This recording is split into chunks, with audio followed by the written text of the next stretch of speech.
Las sociedades antiguas que vivieron en el territorio que ahora ocupa nuestro país, México, Estados Unidos y el norte de Centroamérica, desarrollaron recursos culturales, técnicos y tecnológicos para poder vivir y desarrollarse en cada una de las zonas en que se asentaron y en cada momento histórico que vivieron. Dichos grupos sociales, aunque tuvieron sus particularidades, se relacionaron, entre ellos de varias formas, ya sea pacíficas o violentas, mismas que pueden ser investigadas y conocidas en la actualidad. Oasis América. Abarcaba partes del suroeste de Estados Unidos y del norte de México, y era habitada, al igual que Mesoamérica, por grupos sedentarios agrícolas que llegaron a poseer manifestaciones culturales. Estuvo habitado por grupos nómadas de cazadores-recolectores, y comenzó en los siglos anteriores a nuestra era, y es posible que se consolidara a partir de 100 años después de Cristo. Oasis América, propiamente dicha, incluye 3 grandes culturas: la Nasazi, la Jojocan y la Mogollón. Esta última es a la que se extendió sobre el norte del actual territorio mexicano y es a la que se relaciona el sitio oasis-americano más importante, Casas Grandes o Paquime. Es posible que con estas culturas principales convivieran otros grupos situados en áreas contiguas, los de Fremont, Patayán y Trincheras, que compartían con los pueblos de Oasis-América algunos rasgos culturales. Trincheras. El grupo humano que dio forma a la cultura trincheras se dedicaba a la agricultura, sin abandonar la caza y la recolección. Era una rama de los Ojojocam. Los sitios tipo cerros de trincheras son cerros volcánicos aislados, cubiertos con terrazas construidas con muros de piedras colocadas unas sobre otras.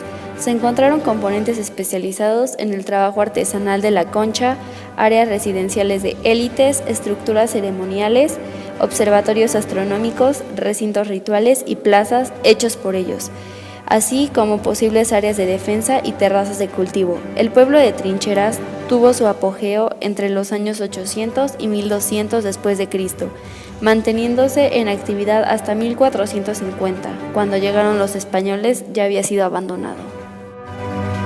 Jojocam. En las tierras desérticas de los valles del río Gila, Arizona, en un área restringida y cerca a las culturas Anasazi y Mogollón, evolucionó la cultura Jojocam sobre la base de la arcaica cultura cochise. Se estima que sus comienzos coincidieron con el principio de la era cristiana. El medio era uno de los ecosistemas que imponen más difíciles condiciones a la agricultura y a la vida humana, debido a las altas temperaturas y a la escasa pluviosidad. Con base en lo que se conoce sobre sus conocimientos agrícolas, las torres de riego de los pueblos Jojocam pudieron obtener hasta 2 cosechas de maíz al año, que completaban con la explotación de la pitahaya y las vainas del mezquite. De estos recursos obtenían harina, miel, licores y madera, y otros objetos especializados como piedras de moler y puntas aserradas de proyectil. Hasta el 500 años después de Cristo, como consecuencia del expansismo de la gran capital clásica mesoamericana de Teotihuacán, aparecen en la región juegos de pelota y grandes montículos ceremoniales, practicando la astronomía, fabricación de cerámica y brazaletes de concha. Trabajaron la piedra, las turquesas y el cobre. Aridoamérica. Como las otras áreas culturales, Aridoamérica comprende varias regiones con características propias, como la regionalización, que en este caso fue determinada por ciertos matices en las condiciones ambientales y en prácticas culturales propias de cada etnia, uno de cuyos rasgos era el idioma. Esos grupos poseían numerosas lenguas pertenecientes a familias como la yuto-azteca y la jocana. Aridoamérica es una zona árida, contaba con tierras secas y un clima extremo, lo cual no propiciaba la agricultura. Por eso sus habitantes eran grupos nómadas dedicados a la cacería y a la recolección de plantas silvestres. Consumían miel de abeja, gusanos, víboras, ranas, tlacuaches, conejos, guajolotes y otras aves y vacas. Casi todos llegaron a cazar un mamut. Paquime. La cultura paquime se clasifica dentro del grupo de culturas mogollón. En el estado de Chihuahua, en el margen occidental del río Casas Grandes, al sur de la población del mismo nombre, se encuentra Paquime. La soberanía territorial de Paquimé dependía fundamentalmente de los recursos naturales que brindaba su entorno. Así, obtenía la sal de las áreas del desierto de dunas de Samalayuca. Del oeste de las costas del Océano Pacífico provenía la concha para el comercio. Hacia el norte estaban las minas de cobre de la región del río Gila y hacia el sur el río Pipagochi.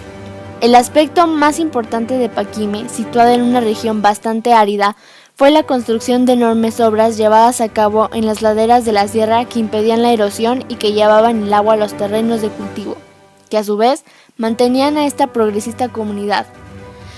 La ciudad estaba delimitada por ríos y arroyos. Las construcciones principales eran palacios con habitaciones de adobe y ventanas en forma de T. Apachería. Del año 1000 a la actualidad, Apachería es un nombre colectivo dado a un grupo de naciones indígenas, culturalmente cercanos del este de Arizona, noroeste de México, norte de los estados de Sonora y Chihuahua, Nuevo México y regiones de Texas y de las Grandes Llanuras. Eran pescadores, cazadores y agricultores.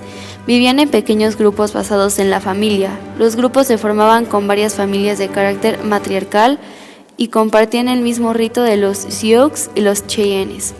Cuando llegaron los españoles, los apaches habían llegado al suroeste de Estados Unidos, en una migración de unos 500 años desde Canadá.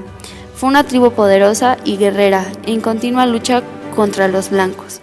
La rendición de la tribu tuvo lugar en 1886, cuando los chiricahuas fueron deportados a Florida y Alabama. Siempre mostraron una gran fiereza como guerreros y mucha habilidad. Gracias a todas las culturas que participaron en estos periodos, logramos formar lo que conocemos como sociedad, ya que éstas aportaron todos los conocimientos que hoy en día aplicamos sin siquiera pensarlos. Nuestra forma de actuar, de alimentarnos, entre otras cosas, son parte del gran impacto que generaron en nuestras vidas.